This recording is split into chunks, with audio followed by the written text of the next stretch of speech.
बिटिया तू चिंता ना कर, बुरा समय आता है और आकर चला भी जाता है, धीरे धीरे सब कुछ ठीक हो जाएगा। हाँ माँ, दिन रात मुझे बस चिंटू की चिंता लगी रहती है।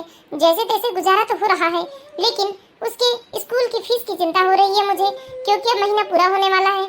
इन्होंने कारखाने में बात भी की माँ कि कुछ एडवांस पेमेंट मिल जाए तो चिंटू की फीस पटा दूं, लेकिन इनके ठेकेदार ने साफ साफ मना कर दिया, कह दिया कि जब तुम ठीक होकर वापस काम पर लौट जाओगे तभी तुम्हें रुपए दिए जाएंगे। माँ, ये तो काम पर जाने को होते भी हैं, लेकिन मैं कहती हूँ कि जब तक पूरी तरह से आप स्वस्थ न हो जाओ तब तक काम पर मत जाओ, 1 महीने और आराम कर लो। हाँ बेटा, दामाद जी को और आराम करना चाहिए, क्योंकि अभी वो इतनी बड़ी बीमारी से उठे हैं तो उन्हें आराम की सख्त जरूरत है, और कारखाने में तो बहुत मेहनत का काम होता है, बहुत पसीना बहाना पड़ता है। तू चिंता मत कर, 1 महीने की ही बात है ना। ले, इसमें मैंने कुछ खाने पीने की चीज रख दी है और 2-3 हजार रुपए था मेरे पास, वही रख दिया है। नहीं माँ, रहने दो, ये सब नहीं लेकर जाऊंगी मैं। अरे बेटा ले जाना, इसमें चिंटू के लिए कुछ खाने पीने की चीजें हैं और थोड़ा बहुत राशन का सामान भी है। नहीं माँ, ये चिल्लाते हैं मुझे कि मैं जब भी माँ के घर आती हूँ तो ये सारा सामान लेकर जाती हूँ, उन्हें ये सब अच्छा नहीं लगता माँ। अरे बेटी, हर बेटी का मायके में अपना अधिकार होता है, वो मायके से लेकर नहीं जाएगी तो कहाँ से लेकर आएगी बताओ। ठीक है माँ, अब मैं चलती हूँ, इनकी दवाई का समय हो गया है और चिंटू को भी आज मैं छोड़ कर आई हूँ। अगले हफ्ते मैं चिंटू को लेकर आऊंगी, तब मैं शाम तक रुकूंगी माँ। ठीक है बेटा। ये है गोमती जी। गोमती जी की 3 संतानें हैं, 2 बेटा व 1 बेटी। गोमती जी के तीनों संतानों का विवाह हो चुका है। गोमती जी का बड़ा बेटा अपनी पत्नी और बच्चों के साथ अलग रहता है। गोमती जी अपने छोटे बेटे बहू के पास रहती हैं। गोमती जी की सबसे छोटी संतान है नीलम। नीलम और चंद्रशेखर के विवाह को 6 साल हुए थे। सब कुछ ठीक ठाक चल रहा था, सब लोग अपनी अपनी दुनिया में बहुत खुश थे। लेकिन तभी आज से 8 महीने पहले गोमती जी के दामाद की अचानक तबीयत खराब हो जाती है, जिसके चलते वह लंबे बेड रेस्ट में चले जाते हैं। गोमती जी के दामाद चंद्रशेखर वह अपने माता पिता की इकलौती संतान थे।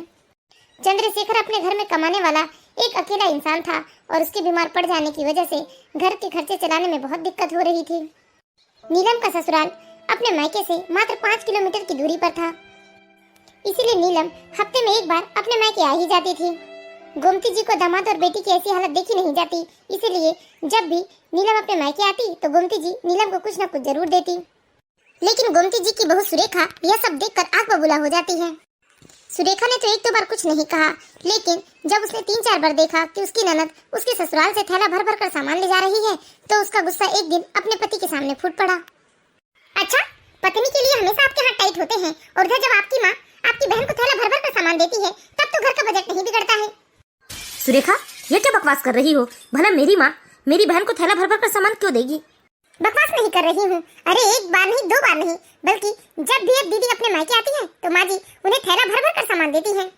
क्या मेरी माँ ऐसा कर रही है? अपने बेटे के साथ धोखा कर रही है? जो बेटा उन्हें पाल पोस रहा है वह उन्हीं के साथ धोखा कर रही है। अरे बेटी का घर भरने के लिए माँ अपने बेटे का घर खाली कर रही है? मुझे तो अब भी तुम्हारी बातों पर यकीन नहीं हो रहा है। हाँ, बहू हूँ ना इस घर से, पराई घर से आई हूँ, तो मेरी बात में कहाँ यकीन होगा आपको? मेरी बात पर यकीन नहीं है तो जाकर अपनी माँ से ही पूछ लो। हाँ, माँ से ही पूछूंगा। मेरी माँ ऐसा नहीं कर सकती, उनको पता है कि मैं बड़े मुश्किल से तो घर के खर्चे चला रहा हूँ। जब भी कोई चीज की मांग करती हूँ तो एक ही शब्द सुनने को मिलता है कि हाथ जरा टाइट है, हाथ जरा टाइट है। इनके हाथ कभी ढीले होंगे या नहीं? अरे पहले जाकर देखती हूँ माँ जी अपनी गलती कबूलती है या नहीं, वरना ये मुझ पर ही हाइपर हो जाएंगे। माँ, माँ। हाँ रोहन बेटा, क्या हो गया? माँ, आज भी नीलम घर आई थी? हाँ बेटा, आई थी बेचारी, बेचारी के ऊपर दुखों का पहाड़ टूट पड़ा है। माँ, पहले बताओ आप मुझे कि नीलम जब भी घर आती है तो आप उसे थैला भर भर कर सामान देते हैं। यह सब तुझसे किसने कहा बेटा? पहले आप मेरे सवालों का जवाब दो। आप नीलम को थैला भर भर कर सामान देती हैं। अरे बेटा, अभी बेचारी की स्थिति खराब है, दामाद जी कुछ काम नहीं कर पा रहे हैं, तो बच्चों के खाने पीने के हिसाब से कुछ सामान दे देती हूँ मैं। माँ जी, क्या साबुन और निरमा के पैकेट भी चिंकू खाता है? अच्छा, तो यह आग तुमने लगाई है बहू? माँ, इसमें आग लगाने वाली क्या बात है? अरे बड़े मुश्किल से तो मैं घर का खर्च चला पाता हूँ, और आप अपने बेटे का घर खाली करके अपनी बेटी का घर भर रही हैं। बेटा कैसी बात कर रहा है तू? वह तेरी बहन है, और थोड़ी बहुत यदि हम उसकी मदद कर भी दे बुरे समय में तो क्या बिगड़ जाएगा? अरे भगवान का दिया सब कुछ तो है ना। क्या है माँ जी, क्या है? अरे मैं एक तो सोने के कंगन के लिए तरस रही हूँ जब से आई हूँ इस घर में ब्याह कर, और आप कहते हैं कि भगवान का दिया सब कुछ है। हमारे पास कुछ नहीं है। जेठानी जी को देखा है आपने? सोने चांदी से लदी रहती है। बहू, क्या जो सोना चांदी नहीं पहनता उसे लोग इंसान नहीं कहते? और सोना चांदी में लदे रहने से बेहतर है कि हमारे अंदर व्यवहार होना चाहिए, इंसानियत होनी चाहिए, जो कि बड़ी बहू में बिल्कुल भी नहीं है। न कभी चार आने जाने वालों को पूछती है और न ही कभी रिश्तेदारों को पूछती है। बस अपने मायके वालों से ही संबंध बनाकर रखा है उसने। देखिए माँ, मैं इधर उधर की कोई बात नहीं जानता हूँ, लेकिन मैं बड़ी मुश्किल से रुपए कमा कर ले आता हूँ और अपने घर का राशन पानी चलाता हूँ। आप दोबारा नीलम को घर से उठाकर कुछ भी नहीं देंगी। आपका भी व्यवहार कभी कभी मुझे समझ में नहीं आता माँ। आप रहती खाते तो बेटे के साथ हैं, पर गुणगान गाती हैं बेटी का। बेटा ऐसा मत बोल, नीलम का भी इस घर में बराबरी का अधिकार है और वह तो बेचारी कभी अधिकार की बात करती भी नहीं है। और तुम लोगों को कितना चाहती है, वह तो ईश्वर की मार है कि ऐसी बुरी स्थिति आन पड़ी है उनके सामने, वरना उनके घर में भी किसी चीज की कोई कमी नहीं थी। तेरे जीजा जी पिछले 7 महीनों से काम पर नहीं गए हैं। उनके घर किसी चीज की कमी तो नहीं थी माँ, लेकिन आप इसी रफ्तार से नीलम को सब कुछ देकर मेरा घर लुटाते रहेंगी ना, तो एक दिन ऐसा ना हो कि मेरे घर में कुछ मेरे खाने के लिए ही ना बचे। बहू, ये छोटी छोटी बातों में आग लगाना अच्छा नहीं है, ऐसा नहीं करते हैं बेटा। क्यों ना करूं माँ जी? अरे जब भी मैं अपने पति से अपने शौक की या अपने पसंद की कोई चीज मांगती हूँ तो साफ साफ कह देते हैं कि उनका हाथ टाइट है, और इधर जब भी देखो तो आप नीलम दीदी को भर भर के सामान दे रही हैं। एक बात बताइए माँ जी, क्या बड़े भैया के घर भी रहने जाती हैं तो वहाँ से क्या नीलम को इसी तरह से सामान उठाकर दे सकती हैं आप? देखिए माँ जी, ये आपके सगे बेटे हैं, आप अपने बेटे को इस तरह से परेशान मत कीजिए। अपने बेटे का घर लुटाकर अपनी बेटी का घर मत भरिए। अरे 4 सामान उठाकर दे देने से क्या घर लुट जाता है? इतना तो कोई अपने काम वाली को भी दे देता है। तो क्या हुआ माँ जी, दीदी को इस घर की काम वाली तो है नहीं कि वह जब भी आएगी तब भी उन्हें हम ऐसे दाल चावल नमक निरमा सोडा उठाकर दे दें। वो कहते हैं ना, जिसको जितना अच्छा मिलता है वो उतना ही गर्राता है। बड़े भैया और बड़ी दीदी तो 4 दिन अपने पास रख नहीं सकते, और छोटा बेटा इतने लाड़ प्यार से रख रहा है तो अपने छोटे बेटे की पीठ में खंजर घोंप रही है। अरे कौन सा उठाकर मैंने अपनी बेटी को सारी जायदाद दे दी जो मेरे बेटे बहू इस तरह से लड़ रहे हैं। बेचारी का समय खराब है, ऐसे में माँ सहायता नहीं करेगी तो कौन करेंगी? और वैसे भी दिया ही क्या है, थोड़ा सा 1000-1200 रुपए का राशन का सामान ही तो दिया है, यह सोचकर कि बेचारी के महीने भर का खर्च निकल जाए। अरे मेरे जीते जी, जब मेरी बेटी के साथ ऐसा व्यवहार हो रहा है तो मेरे मरने के बाद तो मेरी बेटी का मायका ही खत्म हो जाएगा। जब दामाद जी अच्छे भले थे और अच्छे रुपए कमा रहे थे तब तो बेचारी यहाँ से कभी 1 रुपए लेकर नहीं गई और न ही कभी कोई चीज लेकर गई। वह तो बेचारी खुद ही मजबूर है, इसीलिए चुपचाप सामान ले जाती है वो। लेकिन अगर उसे पता चलेगा कि उसके भाई भाभी इस तरह मुझे सुना रहे हैं तो वह कभी कोई सामान लेकर नहीं जाएगी। बेचारी गोमती जी को यह सब देखकर बहुत दुख होता है, वह मन ही मन में बहुत रोती है, लेकिन वो अपने मन की बात कहे भी तो किससे कहे। बड़ी बहू तो उन्हें फूटी आंख पसंद नहीं करती है और बड़ा बेटा भी साथ नहीं रखना चाहता है बहू के कारण। इसी तरह धीरे धीरे समय बीत रहा था, लेकिन इस बार पूरे 2 हफ्ते तक नीलम अपने मायके नहीं आती। तो गोमती जी का मन बहुत घबराने लगता है कि वह हर हफ्ते आती थी, लेकिन अब उसने 2 हफ्तों से मायके आना क्यों बंद कर दिया है? हे भगवान, क्या हो गया? नीलम 2 हफ्ते से अपने मायके क्यों नहीं आई है? वह तो हर हफ्ते आ जाया करती थी, बेचारी से किसी ने कुछ कह तो नहीं दिया।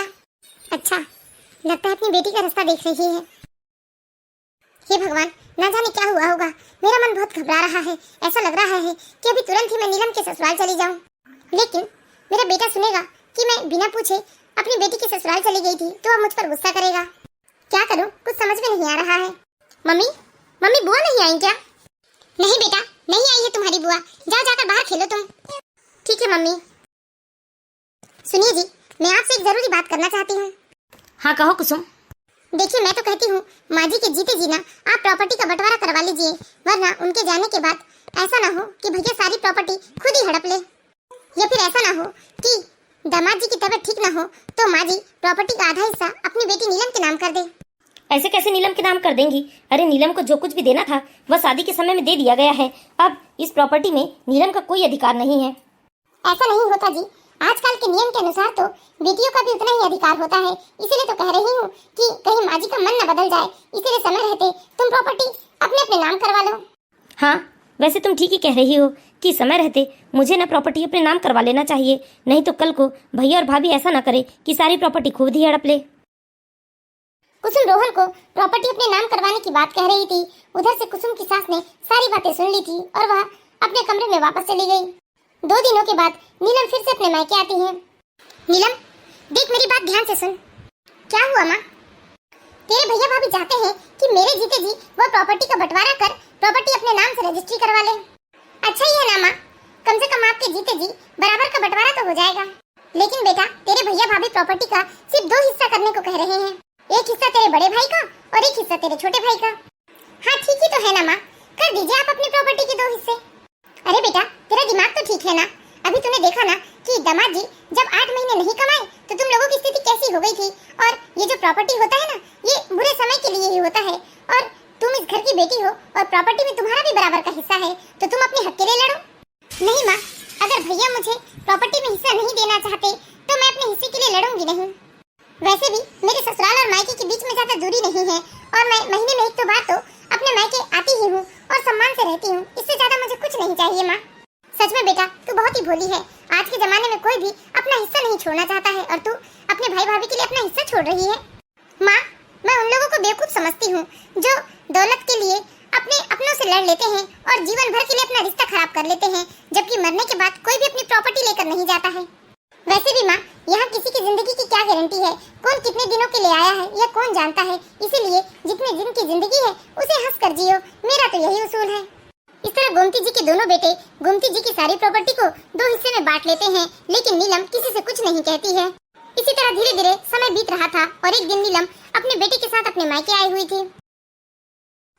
बुआ जी, अच्छा हुआ आप आ गई, आपकी बहुत याद आ रही थी मुझे। और ये तो अच्छी बात है कि आप चिंकू को भी लेकर आए हो, मैं तो आज दिन भर चिंकू के साथ खेलूंगा। हाँ बेटा, आप दिन भर आज चिंकू के साथ खेलना, ठीक है? वैसे भी आज हम यहीं रुकने वाले हैं। अच्छा बुआ, ये तो बहुत ही खुशी की बात है। अच्छा बेटा, नानी कहाँ है? बुआ जी, नानी तो मंदिर गई है। अच्छा, और आपकी मम्मा कहाँ है? मम्मा खाना बना रही है। ठीक है बच्चों, तुम लोग खेलो, मैं अभी आपकी मम्मा से मिलकर आती हूँ। भाभी, भाभी क्या कर रही हैं? अरे नीलम, तुम आज इतने सवेरे कैसे आ गई? भाभी, चिंकू के पापा शहर गए हुए हैं ना, कारखाने के किसी काम से, तो बोल रहे थे कि उन्हें आने में काफी रात हो जाएगी या फिर वो आज नहीं आ पाएंगे, तो मैंने सोचा कि आज मैं जाकर या अपने मायके में रह लेती हूँ। अरे हाँ नीलम बेटा, ये तो तुमने बहुत अच्छा किया, अच्छा हुआ जो तुम यहाँ आ गई। अरे माँ, आप मंदिर से लौट आए? हाँ बेटा, अभी तो आई हूँ। नीलम, पहले अपनी भाभी का हाथ बटवा दो कामकाज में, फिर आकर बैठना बेटा मेरे पास। हाँ माँ। माँ जी, किचन का कोई भी काम नहीं है, सारा काम मैंने खत्म कर लिया है, आप नीलम के साथ जाकर अपने कमरे में बैठिए। ठीक है भाभी, कोई काम हो तो आप मुझे बुला लीजिएगा। समझ नहीं आता, ये हर 8-4 दिन में क्यों मुंह उठाकर चली आती है। मुझे तो इतनी गुस्सा आती है ना कि इनसे अब कोई काम करवाने का मन भी नहीं करता। ऐसा लगता है कि काम के बहाने और 2-4 दिन ज्यादा ना रुक जाए। और आज तो अपने बेटे को लेकर भी आई है, दिन भर वह घर में बस थमा चौकड़ी बजा कर रखेगा और उसकी वजह से मेरा बच्चा भी न ढंग से पढ़ाई कर पाएगा और न ही चैन से सो पाएगा। मेरा बस चलता ना तो मैं मुंह में मना कर देती कि तुम बार बार यहाँ मत आया करो करके, लेकिन चाहकर भी मैं कुछ नहीं कर सकती। सुरेखा, क्या हुआ? क्यों इतने टेंशन में लग रही हो? आपको घर में इतना शोरगुल समझ में नहीं आ रहा है? ये चिंकू कितना हल्ला करता है, जोर जोर से चीखता है, मेरे तो सिर में दर्द होने लगा है। अरे बच्चे हैं, बच्चे तो ऐसे ही चीखते हैं। हमारा बच्चा तो ऐसे नहीं चीखता जैसे नीलम का बेटा चीखता है। चिंकू, तूने ये क्या किया? पापा का मोबाइल तोड़ दिया। क्या? चिंकू ने मेरा मोबाइल तोड़ दिया? देखा ना, मैं कहती हूँ ना कि चिंकू बहुत ही शरारती है, जब भी आता है तो घर में तोड़फोड़ कर ही जाता है। अब देखो, आपका इतना महंगा मोबाइल तोड़ दिया उसने। चिंकू, ये क्या किया तूने? तूने पापा का फोन तोड़ दिया, अब पापा बहुत गुस्सा करेंगे। चिंकू, ये क्या किया तूने? तूने मेरा फोन तोड़ दिया। मामा जी, वो फोन तो भाई की गलती की वजह से टूटा है, उन्होंने मुझे जोर से धक्का मारा तो मेरे हाथ से आपका फोन छूट गया। तुमने मेरा फोन किससे पूछकर अपने हाथ में उठाया था? अगर तुम फोन उठाते ही नहीं तो फोन टूटता कहाँ से? पापा, मैंने मना किया था इसे कि पापा डांटते हैं, पापा का फोन हाथ मत लगाओ, लेकिन फिर भी इसने कहा कि ये तो मेरे मामा का फोन है और मैं इसमें कार्टून देखूंगा, इसलिए इसने यह फोन अपनी मर्जी से उठा लिया था। कर दिया ना 15-20 हजार रुपए का नुकसान। अरे मैं ना कहती हूँ कि ये लोग जब भी आते हैं तो सिर्फ और सिर्फ हमारा नुकसान करके जाते हैं। अरे बहू, बच्चा है, उसने जानबूझकर तो नहीं किया, अब गलती से हो गया। माँ, आपके ऐसा बोलने से मेरे 15,000 रुपए का मोबाइल रिपेयर नहीं हो जाएगा। अरे अभी इस फोन को खरीदे मात्र 2 ही महीने हुए हैं मुझे, और चिंकू ने मेरा फोन तोड़ दिया। सुरेखा सच्ची कहती है, ये दोनों माँ बेटे जब भी आते हैं ना तो सिर्फ और सिर्फ हमारा नुकसान ही करवाते हैं। एक तो तुम जब भी नीलम आती है तो थैला भर भर कर सामान देती हो और हमारे घर का पूरा बैलेंस चौपट कर देती हो। मैं तो कहता हूँ कि नीलम बार बार यहाँ आती ही क्यों है? या तो उसे गर्मी की छुट्टियों में आना चाहिए या कोई बड़े कार्यक्रम में आना चाहिए। इस तरह बार बार आकर ना हम लोगों को बहुत परेशान कर रही है वो। हमारी जिंदगी पूरी उथल पुथल हो चुकी है। सबसे ज्यादा तो मेरे सिर का टेंशन बढ़ जाता है। चिंकू, यहाँ जा बेटा, आ नानी के पास आ। नानी, मैंने जानबूझकर मामा का फोन नहीं तोड़ा है। कोई बात नहीं बेटा, चल चल मेरे साथ, तू मेरे कमरे में चल। देखिए ना, एक तो बच्चे ने गलती की है और ऊपर से माँ जी उसे शाबाशी दे रही है। और बिट्टू तुम्हें क्या जरूरत थी चिंकू को धक्का देने की? पापा, वो तो खेल खेल में हम एक दूसरे को धक्का दे रहे थे, इसलिए मैंने चिंकू को धक्का दिया। एक और टेंशन बढ़ गया सिर में। अभी मोबाइल रिपेयर करवाने का अलग से खर्चा लगेगा। माँ, सबकी तरह आप भी मुझे डांटेंगी? नहीं मेरे लल्ला, मैं तुझे क्यों डांटूंगी? चल कमरे में चल, मैं तुझे कुछ चॉकलेट और मिठाई दूंगी। मैंने तो गलती की है, लेकिन माँ मुझे डांटने की बजाय मुझे चॉकलेट और मिठाई दे रही है। माँ, ऐसा क्यों कर रहे हैं आप? बेटा, आज तूने गलती से ही सही पर एक बहुत अच्छा काम किया है। वो क्या काम माँ? अरे ये सब छोड़ तू, चल चल मैं तुझे मिठाई देती हूँ। चिंकू, चल रोना बंद कर, शाम के 5 बजने को आए, चल हम घर चलते हैं। लेकिन बेटा, तू तो कह रही थी कि दामाद जी को आने में समय लग जाएगा, इसीलिए या तो तू रुक जाएगी या फिर 8 बजे के बाद ही घर जाएगी। अरे माँ, ये ऐसा बोलते जरूर हैं, लेकिन ये जल्दी ही आ जाते हैं, इसलिए मैं जा रही हूँ। चलो माँ, मैं भी चलता हूँ और आज के बाद मैं मामा के घर कभी नहीं आऊँगा। ऐसा नहीं बोलते बेटा, आपने गलती की ना, इसीलिए आपको मामा जी ने डांटा। ठीक है माँ, हम लोग जा रहे हैं। रुक जा नीलम, रुक जा बेटा, इस तरह से मत जा। अरे माँ, आप परेशान क्यों हो रही हैं? मुझे आज नहीं तो कल अपने घर तो जाना ही था ना। बेटा सच बता, तेरे भाई ने आज जो कुछ भी कहा तूने सब कुछ सुन लिया है ना, इसलिए जा रही है? नहीं माँ, ऐसी कोई बात नहीं है। झूठ मत बोल बेटा, मैं तेरी माँ हूँ, तू मुझसे झूठ नहीं बोल सकती। नहीं माँ, ऐसी कोई बात नहीं है, बस अब जा रही हूँ। अरे बेटा, रुक जाती तो ज्यादा अच्छा रहता, आज रुक जाना नीलम। नहीं माँ, आज नहीं रुक पाऊंगी, फिर आऊंगी ना मैं बाद में। अरे दीदी, बड़ी जल्दी जाने लगी आप? हाँ भाभी, इनका फोन आया था, बोल रहे थे कि ये जल्दी आने वाले हैं, इसलिए मैं जल्दी जा रही हूँ। अच्छा ठीक है, जाइए फिर। इस तरह नीलम अपने भाई और भाभी के ऐसे बुरे व्यवहार से दुखी होकर वापस अपने ससुराल चली जाती है और नीलम मन ही मन में ठान चुकी थी कि वह दोबारा बिना बुलाए अपने मायके नहीं आएगी। भले ही नीलम ने अपने आंसू अपने माँ को नहीं दिखाए थे, लेकिन गोमती जी समझ चुकी थी कि उनकी बेटी नीलम यहाँ से अपने भाई और भाभी के व्यवहार से दुखी होकर अपने ससुराल जा रही है। नीलम को गए धीरे धीरे 6 महीने हो जाते हैं, लेकिन वह अपने मायके नहीं आती है और इधर नीलम की माँ अपनी बेटी को देखने को तरसते रहती है, लेकिन नीलम के भाई भाभी को इस बात से कोई फर्क नहीं पड़ता। अरे नीलम, क्या हुआ? ऐसे अकेले परेशान क्यों बैठी हो? कुछ नहीं जी, बस ऐसे ही, मुझे ठीक नहीं लग रहा था। अच्छा, लगता है तुम्हें माँ की याद आ रही है। नीलम, आज मेरी छुट्टी भी है, चलो क्यों ना हम माँ जी से मिलकर आ जाते हैं और इसी बहाने भैया भाभी से भी मुलाकात हो जाएगी। नहीं जी, वहाँ जाने का मन नहीं करता। नीलम, क्या बात हो गई? तुम आजकल अपने मायके जाने का नाम नहीं लेती हो। पहले तो हर 2-4-8 दिन में अपने मायके चली जाती थी, अब तो 6-7 महीने हो गए तुम अपने मायके एक बार भी नहीं गई हो। ऐसी तो कोई बात नहीं है, लेकिन मुझे खुद से लगने लगा कि बार बार अगर हम कहीं जाने लगते हैं तो वहाँ हमारा मान सम्मान कम होने लगता है।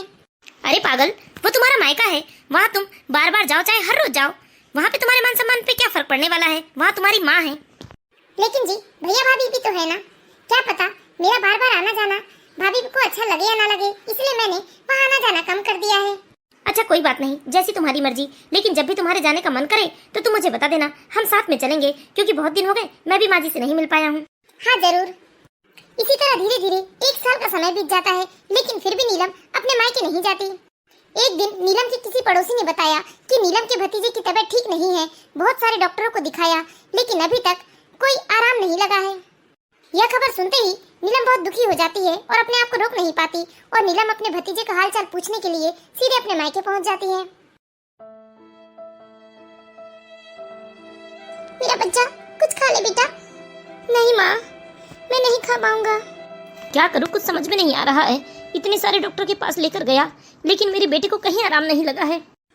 वहाँ शहर वाले डॉक्टर ने तो कहा था ना कि आप बच्चे को लेकर मुंबई चले जाइए, वहीं इसका इलाज होगा, लेकिन आप लेकर जा क्यों नहीं रहे हो बच्चे को?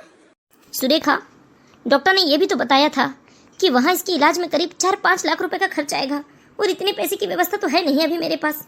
कुछ भी करो बेटा, चाहे ये प्रॉपर्टी बेच दो, चाहे ये मकान बेच दो, लेकिन जल्दी से मेरा पोता ठीक हो जाए, कुछ ऐसा करो बेटा। भैया बिट्टू को क्या हुआ? अरे नीलम, तू बेटा पूरे 1 साल के बाद आई है तू? हाँ माँ, बिट्टू की तबीयत के बारे में सुनी तो अपने आप को रोक नहीं पाई। बिट्टू कैसा है बेटा? बुआ जी, मेरी तबीयत कब ठीक होगी? हो जाएगी बेटा, बहुत जल्दी आपकी तबीयत ठीक हो जाएगी और आप पहले जैसे खेलने कूदने लगेंगे। मैं अभी आई बेटा, जब तक तू बिट्टू के पास बैठ जा। भैया आप बिट्टू को मुंबई लेकर जाइए ना, वहाँ पे इसका इलाज पॉसिबल है। नीलम, मैंने अपनी सारी जमा पूंजी अपने बिजनेस में लगा दी और अभी फिलहाल मेरे पास इतने रुपए नहीं हैं जितने में मैं बिट्टू का इलाज करवा सकूं। भाई आप चिंता मत करो। ये लो भाई, मेरे ये सोने के कंगन हैं। ये पिताजी ने मेरी शादी के वक्त बनवाया था। करीब आज इसकी कीमत 5-6 लाख रुपए तो होगी ही। आप इसे बेच दीजिए, लेकिन बिट्टू का इलाज करवा दीजिए। और ये 2000 रुपए हैं भैया, ये रुपए भी आपके काम आएंगे। लेकिन देखिए, आपको मेरी कसम है, आप इस बारे में किसी से मत कहिएगा। बस आप जल्दी से बिट्टू का इलाज कराइए। मैं तो बस बिट्टू को जल्दी से हंसते खेलते हुए देखना चाहती हूँ। ये लो भाई, और इतना टेंशन मत लो। रुपए पैसों का क्या है, गहने जेवर का क्या है। अरे जान है तो जहान है। पहले आप जल्दी से इन्हें बेच दीजिए और बिट्टू को मुंबई लेकर जाइए। लेकिन हाँ भाई, प्लीज आप इस बारे में किसी से मत कहिएगा। रोहन को अपनी बहन से ऐसे व्यवहार की उम्मीद नहीं थी। उसने कभी भी नहीं सोचा था कि उसकी बहन उसके बच्चे के इलाज के लिए अपने गहने जेवर तक उसे उतार कर दे देगी। रोहन टकटकी लगाए बस नीलम के चेहरे को निहार रहा था और अपने किए पर बहुत पछता भी रहा था। अरे भाई, रो क्यों रहे हो? जिंदगी में बड़ी बड़ी मुसीबतें आती हैं, लेकिन मुसीबतें आती हैं तो जाती भी तो है ना। इसलिए आप चिंता छोड़ दीजिए और जल्दी से बिट्टू का इलाज करवाइए। नीलम, हम भाई कितने स्वार्थी होते हैं ना। पल भर में बहन को पराया कर देते हैं और बहनें अपने भाई का जरा सा भी दर्द बर्दाश्त नहीं कर सकती। भले ही बहनें अपने ससुराल में कई समस्याओं का सामना करती हैं, लेकिन फिर भी अपने मायके में अपने भाई भाभी के ऊपर आँच आता देखकर वह तुरंत ही उनकी सहायता के लिए हाजिर हो जाती है। और हम भाई सच में कितने स्वार्थी होते हैं। भैया आप रोइए मत, मैं आपकी आंखों में इस तरह से आंसू नहीं देख सकती हूँ। बस मैं तो यही चाहती हूँ कि हमारा बिट्टू जल्दी से ठीक हो जाए। इसलिए भैया बस आप जल्दी से बिट्टू का इलाज करवा दीजिए। नीलम, तू एक छोटी बहन होते हुए भी आज माँ जैसा फर्ज निभा रही है और एक मैं बड़ा भाई होते हुए भी कभी बड़े भाई का फर्ज नहीं निभा पाया। आज अपनी छोटी बहन का ऐसा बड़प्पन देखकर रोशन की नजरें शर्म से झुक गई थी। वह अपने किए हुए बुरे व्यवहार के बारे में सोचकर बहुत शर्मिंदा हो रहा था। बहुत किस्मत वाले होते हैं नीलम ऐसे भाई जिनकी तुम्हारी जैसी बहनें होती हैं। रोशन अपनी बहन के दिए हुए कंगन को गिरवी रखकर अपने बेटे के इलाज के लिए तुरंत ही मुंबई निकल जाता है। करीब 15 दिन बिट्टू हॉस्पिटल में एडमिट रहता है और बिट्टू का बहुत अच्छे से इलाज होता है और 15 दिनों के बाद बिट्टू बिल्कुल स्वस्थ होकर वापस अपने घर लौट जाता है। तो दोस्तों, हमें थोड़ा समय देकर अपनी बहन से हालचाल जरूर पूछना चाहिए। आपके मात्र हालचाल पूछ लेने से आपकी बहन की खुशियों का जैसे ठिकाना ना होगा, क्योंकि सच में बहनों को अपने भाइयों से ज्यादा कुछ नहीं चाहिए। वह तो बस यही चाहती है कि पूरी जिंदगी उसका मायका बना रहे और उसके भाई भाभी हमेशा उसे स्नेह करते रहें। तो मैं आशा करती हूँ दोस्तों, आप लोगों को हमारी ये कहानी जरूर पसंद आई होगी। यदि कहानी अच्छी लगी हो तो प्लीज इस वीडियो को लाइक कीजिए और इसी तरह की मोरल स्टोरीज देखते रहने के लिए हमारे चैनल को सब्सक्राइब करें। Thank you watching for my video.